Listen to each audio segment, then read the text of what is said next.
চালায়, নির্বিচারে গণহত্যা চালানো হয় এবং সেখানে বাংলাদেশের অসংখ্য খ্যাতনামা বুদ্ধিজীবী তারা ইন্তেকাল করেন।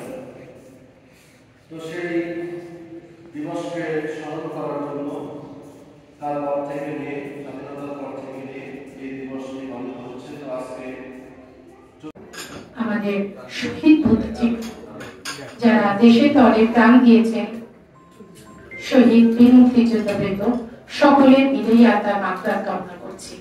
একই সাথে সেই সকল পরিবার যারা তাদের পরিবার পরিজন হারিয়েছে মহান মুক্তিযোদ্ধারা জ্ঞাপন করছি। আমরা বলা যায় শব্দটুকু খুব মনোযোগ সহকারে শুনছিলাম এবং আজকে যে আলোচনা সভাটা সেখানে কিন্তু উল্লেখ ছিল দিবসটির তাৎপর্য উল্লেখ করে এবং আমার মনে হয় এটা ফলপ্রসূ হয়েছে এবং প্রত্যেকটা আলোচনাতেই আমরা এই দিবসটির তাৎপর্য সম্পর্কে খুব বেশি কি চাওয়া ছিল লাল সবুজের একটা ভূখণ্ড, সেই ভূখণ্ডকে স্বাধীন করতে তার সার্বভৌমত্ব এনে দিতে অকাতরে প্রাণ ফিরে গিয়েছে আমাদের দেশের জনগণ। এবং আমি যেটা মনে করি যে সর্বশেষ যে আঘাতটা সেটাই ছিল 14 ডিসেম্বর, একদম বিজয়ের উষা লগ্নে তারা এই জাতিকে একেবারে মেরুদণ্ডহীন করে দিতে মেধাশূন্য করার জন্য যে পরিকল্পনা করেছিল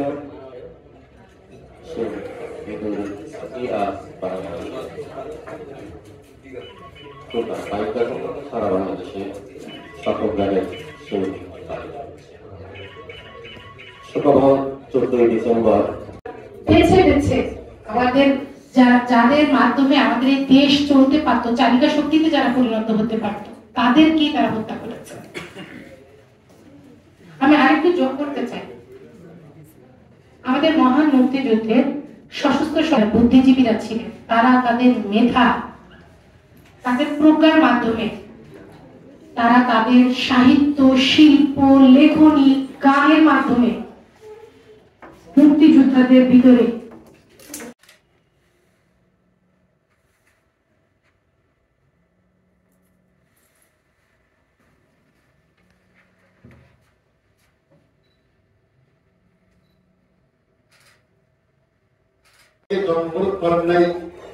যারা দেখেছেন তারা জানেন সারা বিশ্বে এইরকম অত্যাচার নির্যাতন আর সাধারণ মানুষের কিন্তু হয় জীবনযাপনের মধ্যে আমরা যুদ্ধ করেছি।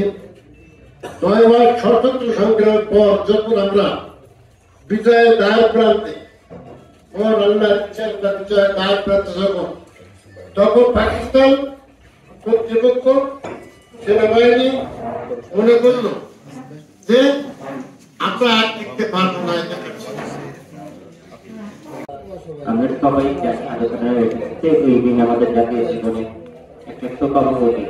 এই দিন আমাদের সকল বুদ্ধিজীবীদের, আমাদের ডাক্তার, ইঞ্জিনিয়ার, অধ্যাপক, সাংবাদিক, নাট্যকার, সুরকার, যাদেরকে খুঁজে খুঁজে হত্যা করা হয় আমাদের জাতি যাতে বিনির্মাণ না হতে পারে। যখন আমাদের স্বাধীনতা একদম সুনিশ্চিত, তখন আমাদের জাতিকে পিছিয়ে রেখেছে। এই 3 বছর পর্যন্ত ঘটতেছি, টাকা তো পাইনি, এখন তারা কতটুকু দেবে? যারা এখানে উপস্থিত এরা যদি দায়ভার নেয় তাহলে আমি দিছি, আর নাহলে আমি মানি না। সম্পূর্ণ এর দায়িত্বে